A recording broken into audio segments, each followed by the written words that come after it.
Yes, ntucikwe wahageze. Ahari ushobora kuba ari ubwa mbere ubanye natwe, nyemerera tujyane kandi tujyanemo, ndabizi ntabwo uricuza. Nibyo koko mwakora atangiye, ariko abantu ni babandi ntiwirare. Uyu munsi turaganira ku nsanganyamatsiko ihambaye cyane ariko inahangayikishije. Turaganira ku ruhare rw'ababyeyi, inshuti ndetse n'imbuga nkoranyambaga ku bibazo urubyiruko ruhura nabyo muri iki gihe. Nicyo twakora. Murakaza rero muri iki kiganiro, murabizi ko kigamije guhindura imyumvire, imigirire, imimerere, inshinguramo n'uburere mbonezamubano muri rubanda. Ukibagezaho ndiberetse Rwema nk'ibisanzwe professeur wanyu. Munyembere tujyane muri iyi nkuru. Hari umunyeshuri w'umuhungu watsindaga neza, ababyeyi be bamufata nk'umuntu w'umuhanga cyane, bamufata nk'umuntu witwara neza, ntibamugirira umwanya wo kumuganiriza cyangwa se niba mu mwanya wo kuganira nawe. Ku ishuri yatangiye guterwa igitutu na bagenzi be ngo ni edage y'izamvugo z'iki gihe, ngo yitwara nk'abapasiteri, agenda agira ikigare kitari cyiza. Ababyeyi ntibakurikirana imyigire cyangwa se imigirire y'umwana, impinduka agenda agaragaza ntibaziteho.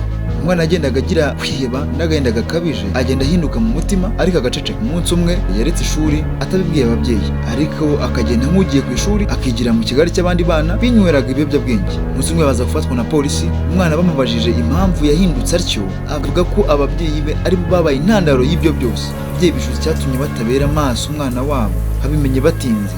Ari mu bibazo bikomeye byo kwiheba, burya isazi itagira umujyanama yakurikiye umurambo mu mva. Umwana ashobora guceceka ababaye, suko nta kibazo aba afite. Ibyo byatangiye nk'urwenya. Hari umusore watangiye kunywa ibisindisha ari kumwe n'inshuti ze, ngo ni ukwishimisha, ni ugutwika, ngo wanga kwiruka ukabwira ubusa. Nta myaka 100 yishora mu buraya ngo nta birenze. Burya umurenzo wera ibijumba. Buhoro buhoro byamunaniye kubireka, amafaranga amushiraho, kandi burya iyo utinya umurimo umuruho uragutinyuka. Yatangiye kwiba iwabo. Se na nyina bahavuga nawe ati naya basaza turi muri viziyo yarabaye viziyo kuri we. Burya isazi itagira umujyanama yamanukanye n'umurambo mu mva.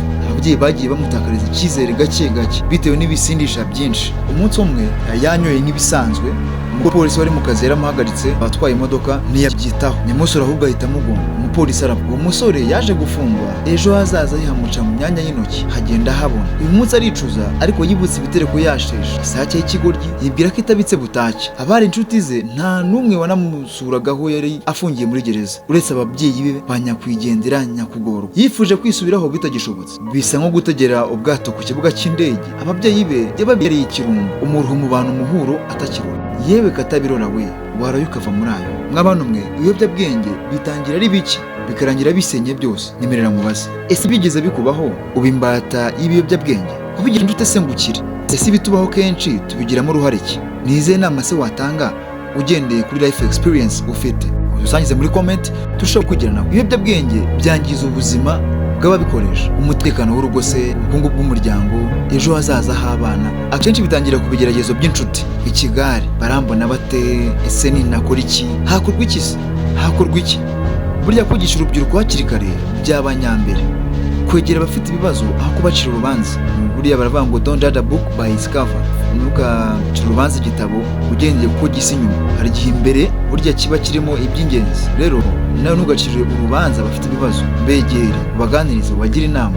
Ibiyobyabwenge ntibizana umunezero, bizana gusenyuka. Nibyo koko urubyiruko rubona ibibazo birimo kubura akazi n'icyerekezo, igitutu cy'imbuga nkoranyambaga, ingaruka z'inshuti mbi, ikigare ngo baramvuga ngo kimwe twavugaga, guhura n'agahinda gakabije mu ibanga, ariko ntibabigaragaza. Ababyeyi bamwe na bamwe babura umwanya wo kuganira n'abana babo. Ese ni uruhare rw'ababyeyi mu kurwanya iki cyago cyogeye isi? Burya gutega amatwi abana ni ingenzi kurushaho, kuba inshuti zabo, kubigisha indangagaciro n'ukuri, kubereka urugero rwiza, kubera ko abana bakwigiraho. None se nimba kwiga ari ukwigiranaho, bakwigiraho iki mu mubyeyi? Babera urugero rwiza, bakuganirize bakwisanzuyeho, batega amatwi bumve, ndetse ubasangize n'inkuru z'ubuzima uzi cyangwa se zakubayeho.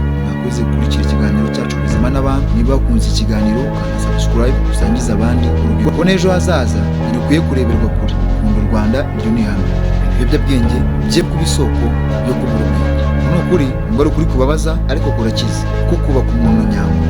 Yareberetse Rwema nk'ibisanzwe professeur wanyu. Icyo mwifuriza ni uguhirwa, nyagasani abarinde ibyago kandi abagurira impuhwe. Ndabakunda cyane. Peace out.